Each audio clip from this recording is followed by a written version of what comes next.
નામ? મારું નામ દીપકભાઈ કડરે. દીપકભાઈ, શું શાના માટે આજ રોજ કાલ રોજ અમારા મિત્ર હતા વિનોદભાઈ જાવડે, જે એસએમસી માં સુરત મહાનગરપાલિકામાં ચોથા વર્ગના કર્મચારી હતા.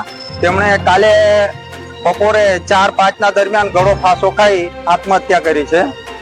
આત્મહત્યાનું કારણમાં એમ ખબર પડે છે કે વ્યાજખોરો પાસેથી વ્યાજના કંઈક પૈસા લીધા હતા. જે વ્યાજખોરો એમને કોલ કરીને પરેશાન કરતા હતા, હેરાન કરતા હતા, માનસિક ત્રાસ આપતા હતા. જેના કારણે એ માનસિક ત્રાસ સહન ન કરતા એમણે ગળે ફાંસો ખાઈ સુસાઇડ કર્યું છે.